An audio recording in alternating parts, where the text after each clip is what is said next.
We are asking them questions that have nothing to do with your product. We're asking them questions about their job and what is going on in their life, what's keeping them awake at night. Everything else becomes so much easier when you know how your prospects and customers are thinking. You don't have to guess what the messaging is. They tell you. When you are living in your product, you get too deep. And at some point, you start to lose sight of who your customer is and the actual battles that they're trying to win. My favorite way to get prospects on a call, sometimes I'll just pop in one question. What's your favorite something? Or what did you hate the most about something?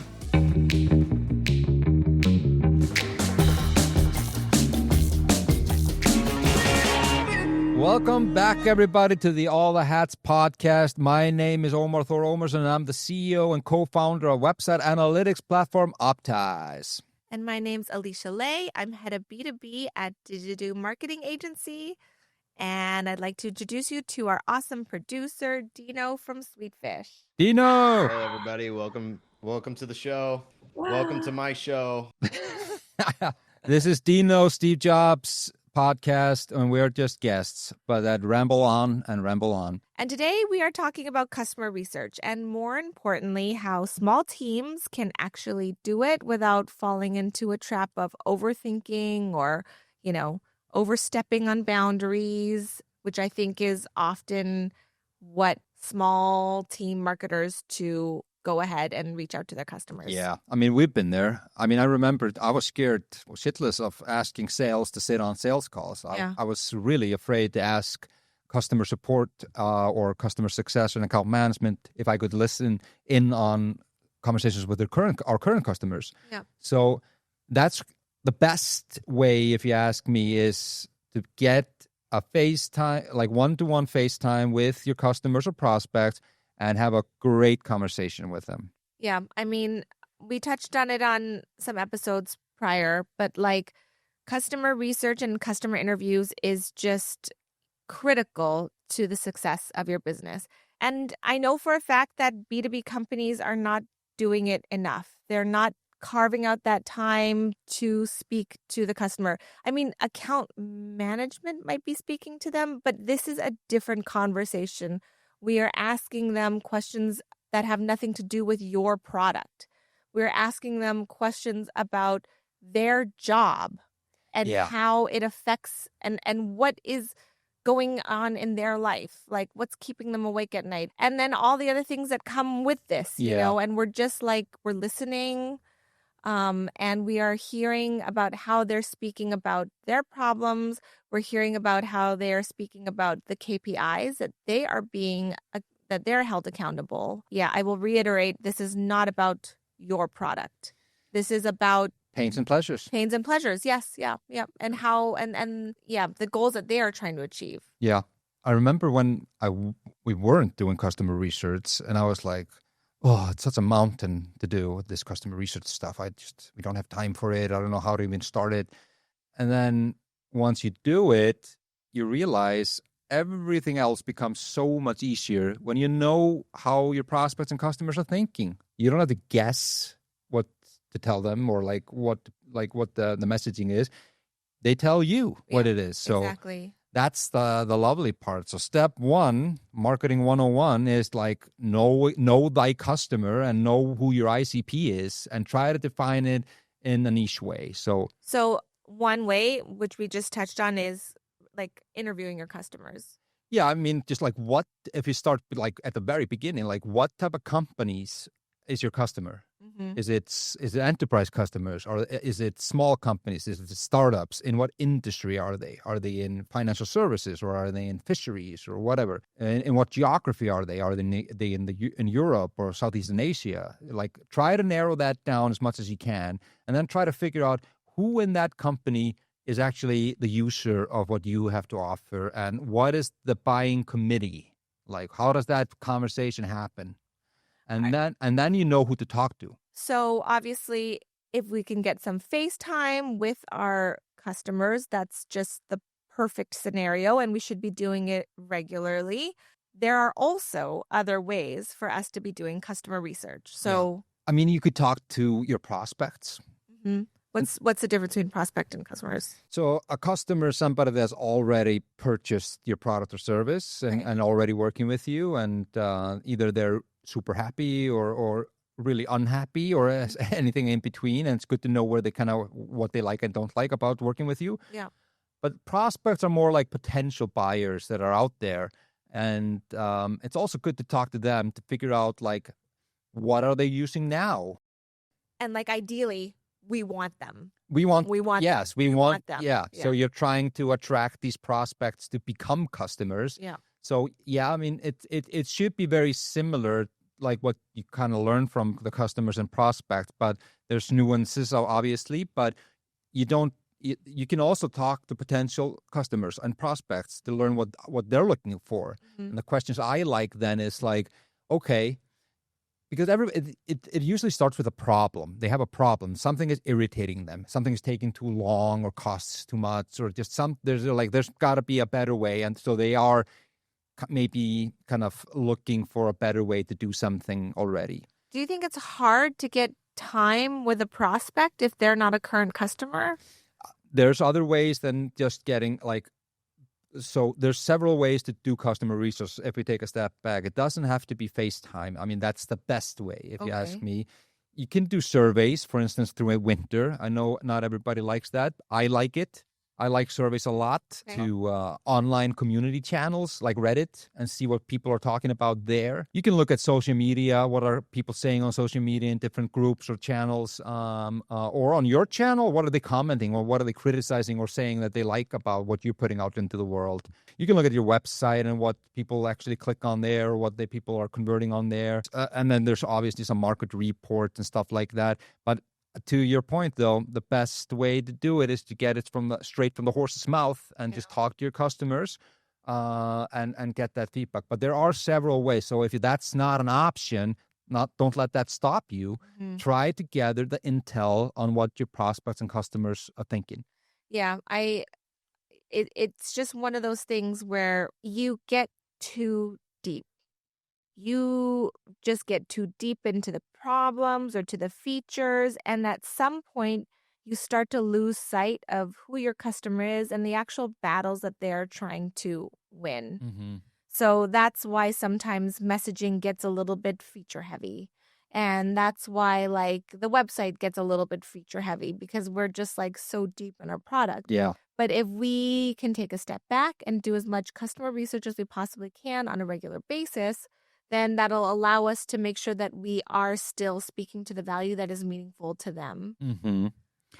One other way that I really like to use is looking at review sites with like G2 or Capterra or Tech Compare and stuff like that, where you can kind of go and look at what people are saying about different solutions. So it doesn't have to be your customers, just what are customers saying about your tool or product or service, if it's there, or competitors, and you can kind of get into their head and see what it is that they're looking for. And if you haven't started to get customer reviews on G2 or Capterra, you should start. I mean, it's social. That's one of the best social proof you can put on your website is like a G2 rating, just in the hero section. Getting FaceTime with your ICP, that's like huge. How do you have a conversation at like doing research with them without it sounding salesy? You know, I feel like people are worried to sound too salesy.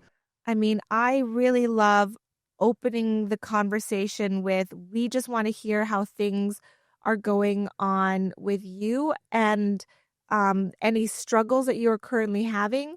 We want to keep it in mind, because as we are doing further product rollouts, we want to make sure that any pain points that you're having, we keep in mind. So you're kind of like putting their needs first, and they feel like they're being listened to. Yeah. And like, it's, I think, better if marketing takes this role and not the client or customer success team, because client success teams are talking about the invoices and the deliverables and, you know, the this and the that.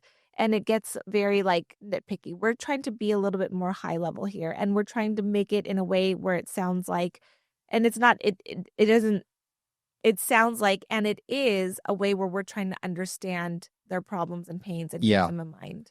My favorite way to get prospects on a call, non-customers, somebody that is in our ICP, but not a customer yet, maybe doesn't even know I exist.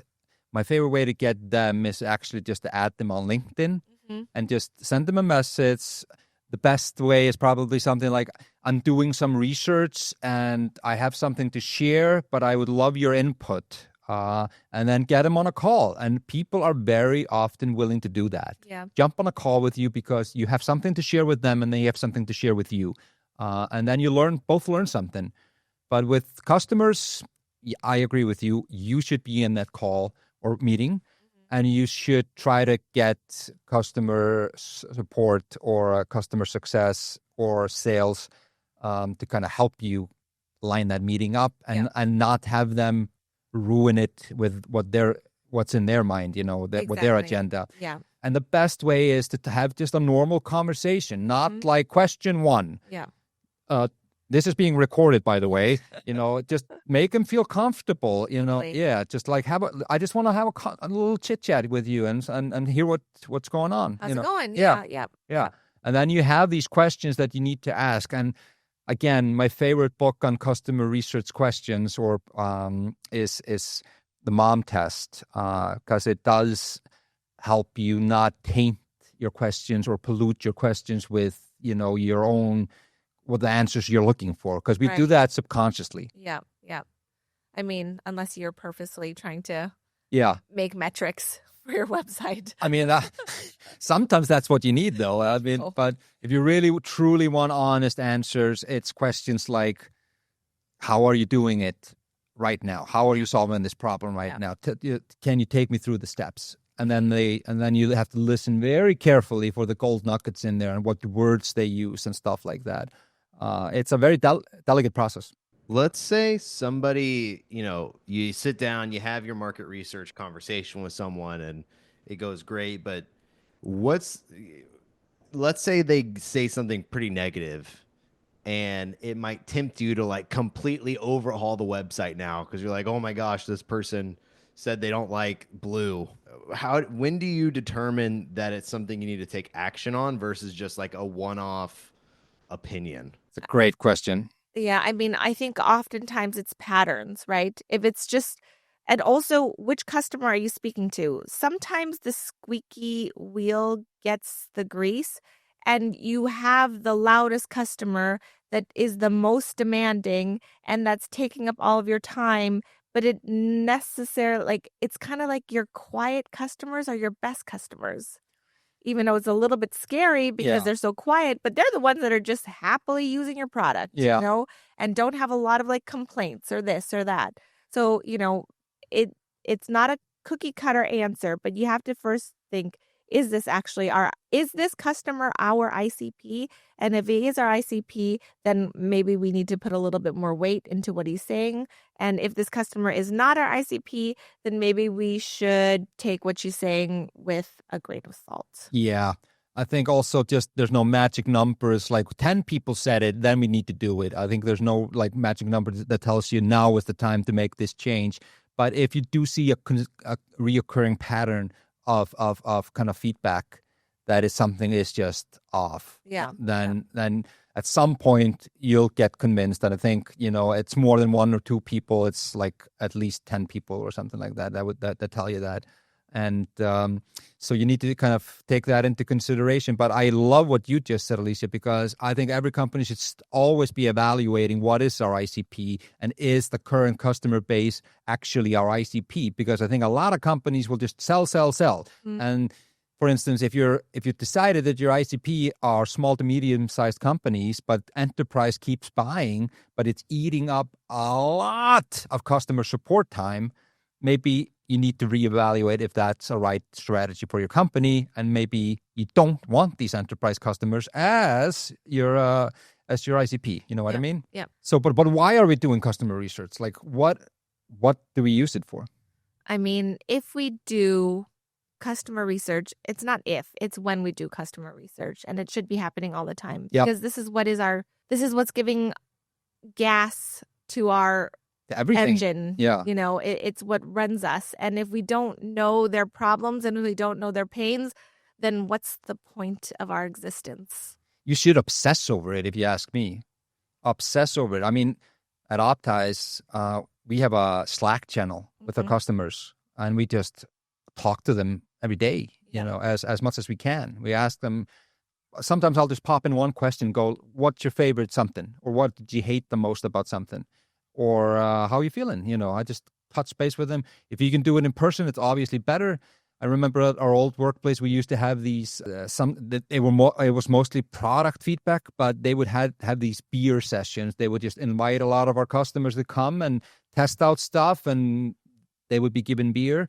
And then, you know, it was just like a little mini party, and people would just talk, you know, and that's just bringing them together. Another thing you could do is you could have once a year a customer conference where you invite your customers to come and invite them together and tailor the experience and tailor the whole event around you getting something out of it, not just giving them updates on what's next. And I think oftentimes with those customer events, you know, they want to speak to other people in their space also. So Yeah. it's a really good opportunity for networking and for them to learn off of people who are doing the same thing in their space in a different location or something. Yeah.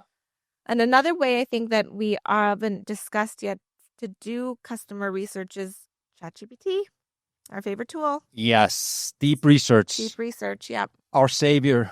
I mean, it has been incredibly useful, and it has brought a lot of insights to our market. The thing about ChatGPT is, like, you are just so willing to take everything it says for at face value. Yeah. And my struggle is like, what's true and what's not true On ChatGPT. Yeah. Especially with this deep research, you know, because it gives you so much. But I always ask for sources. So if you're using ChatGPT, there's a feature there now, not search, but deep research or deep search. Yep. Yeah. You have to click on that button, and it's going to take not 10 seconds to give you the answer. It might take 5 to 10 minutes to give you the answer because it's deep in its research. Yep. And but the research you get back is 100,000 times better than it used to be. And I will always ask for the sources, and then I go check. If I'm going to use it in something, I always check if it actually says what it says. Right. Yeah. Because it does summarize a lot of things. And I think I used it to research this for this podcast for episodes. Yeah. And I would ask for the source, and it would just give me like 54 plus sources. Like, you know what I mean? Yeah. But maybe I'm just not doing it right. I don't know. Dino, have you used deep research? I feel like the number one thing I've used it for so far is like, what's the most searched questions in blank area? Yeah. I feel like I'm always like wondering what are people searching, and frankly, I know there's the website, what is it called, where it ranks all these search terms in different niches and stuff like that, but it always seems too clunky for me. For ChatGPT, the deep research tool seems to be the best one with making content. It's so helpful with what questions are X niche looking up. Go find them for me. Do you guys have a specific prompt or specific, maybe a copy paste prompt or something that people could use like today that could totally help them with market research? Or maybe even if you don't have that, what's maybe a dichotomy shift, like a mindset shift they could have when it comes to using ChatGPT for market research? Wow, that's a great question. I don't think there's a patent solution to it, but I think it's twofold. It's like prompt engineering to me is one hand, what information, intel are you asking for? That's the first part of a prompt. And the second part is like, how do I want ChatGPT to deliver the answer to me? So that's the second part. So I would just think about what kind of information do I want, and how do I want it delivered to me that I can actually start using it? I always start my ChatGPT deep research with like a waffle. I'll just be like, this is what's going on in my head. I'm doing this podcast and I need a lot of information on this.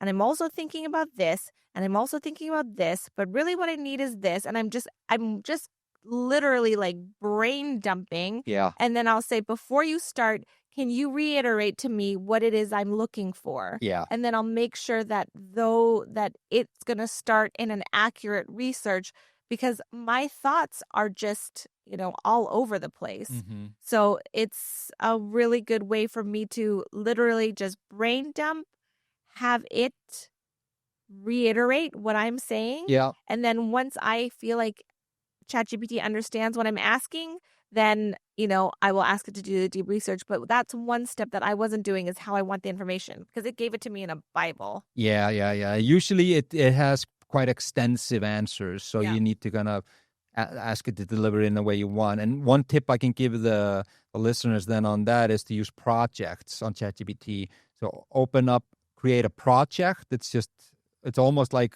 opening up a new chat, but it's called project.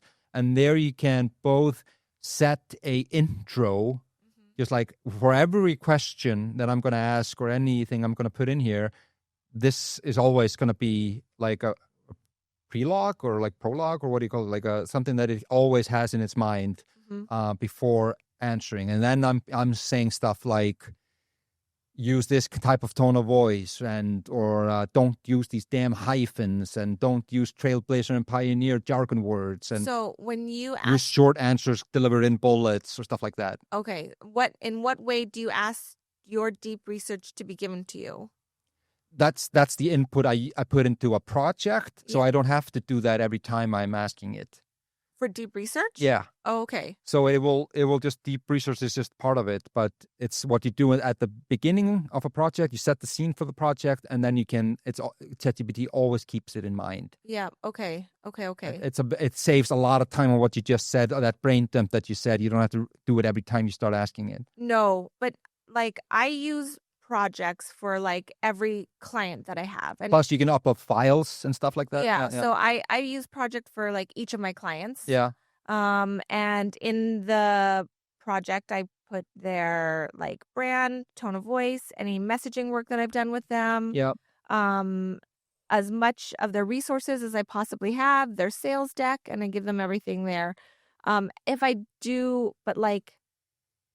do deep research, I'll also just add that in to a file. But I think maybe it still comes to me as like a big chunk of text, If you prompt it right in that intro, it shouldn't do that. Or you get it back in that bulk, and then just one prompt more, and you can fix it easily. Make it easier to read. Yeah. Okay, yeah. My favorite word is concise. Make it concise. One thing kind of as a jumping off point here is I feel like market research can feel like one of those tasks that we know we have to do. We just never get around to it because there's always something more urgent kind of popping up. What is maybe an actionable way that the listeners can, like, starting after this episode, they can set aside time weekly, monthly, quarterly, whatever, to do some market research? What I would do is like Alicia said before, on a quarterly basis, try to schedule FaceTime with several customers. Maybe it doesn't have to be several, maybe just one a quarter or two a quarter or three a quarter. Start with something. And I guess we kind of have a 7-step process for how we use this. So number one is, like, hopefully most companies have already done this, which is define their ICP. What type of companies are you looking at, and what kind of people, what are the roles that work that are actually in your buying committee? Then do the research, customer research, and try to do it as often as possible. Set aside time every quarter. Try to get those calls in there just consistently. Then the segmentation part is I love that part. It's the fun part, because not all you might have slightly different types of customers, and different roles within those organizations. So try to segment them and find out what is important to each of them. For instance, one type of company might have several people in the buying committee. You might have what we call a champion, the person that needs what you have to offer, wants to buy it, but are they a decision maker? Not always. So they might need a budget from somebody above them, like a CFO or a CEO. So then you need to understand what's important to them. And then there's maybe an influencer like the CTO or somebody like that says yes or no, depending on if they like it or not. So there's several people in there that you need to understand. So when you've defined your target audience, you've done your initial research, you segment them, you find out what is important to them. Then what I and Alicia love to do is create persona profiles to try to get the research down and make it real. You create these fictional characters or like personas for each of those main buyers within that committee, and you try to. The personas can be absolute nonsense if you ask me. It's like, who cares if they like long walks on the beach? Exactly. Yeah. It's like, what are they interested in? What are their problems? And what is the core messaging you need for those people? Where do they hang out? Where are they going to be seeing that information? So that's the key information you need to know.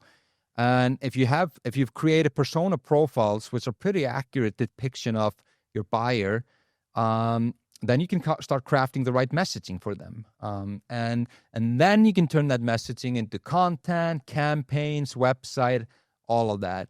And then wash, rinse, repeat. You do it all over again. Yeah. And that's a constant washing machine you need to go through. It feels a little bit overwhelming when Ómar just spells it all, like listed like this, and to our listeners saying like, how can I build this into our daily, like our work life when they already have so much stuff. Yeah. Just remember that, like, if you haven't done persona work or any research work before, it's not with the dawn of ChatGPT, it can help you, get this pretty quickly with just a few prompts and some of the research that you have already done and some hopefully interviews that you are already going to feed it. So you can refine those just a little bit. Yeah. And remember also that, like, with your website, with your messaging, even though there are other buyer personas involved, you should always just be focusing on your champion, especially on like your main messaging, because without their buy-in, you're not getting anywhere, Sure. right? So like you can create a sub-page for the CTO where you talk about pricing and the technical or like any sort of API connections that you need to do. Yeah. That's when you can like talk to them. But for main messaging, remember, it should just be to your champion. And I would say, cycle through your customer base and you choose, 5 customers this quarter. The next quarter, you choose another 5 customers. Or if you only have 5 customers, just choose one. Yeah. And then, and you don't have to always go to the same people over and over and over again because it might feel a little bit tiresome. But if you can talk to one, like, if you can cycle through your customer base in a year, and next year you talk to them again, then it's not going to feel like too much of an ask for them. And you've got something in the calendar, and that will keep you continually talking to them. Yep.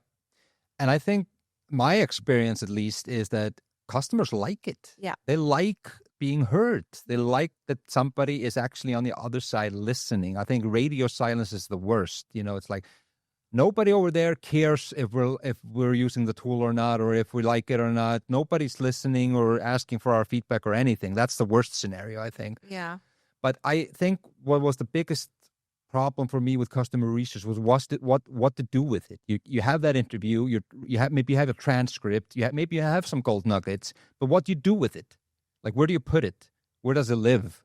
And the easiest way for me to do is to put it into persona card. Like create a persona out of it. Yeah. So you have something real that came out of it that you can then look at and say, is this still the reality? Mm-hmm. Is this still what is important to them? I don't know. Let's go talk to a few customers and update the personas. Yeah, true. Because you can like easily categorize the like different things that you're talking about there. And then you can all of a sudden see like persona, John.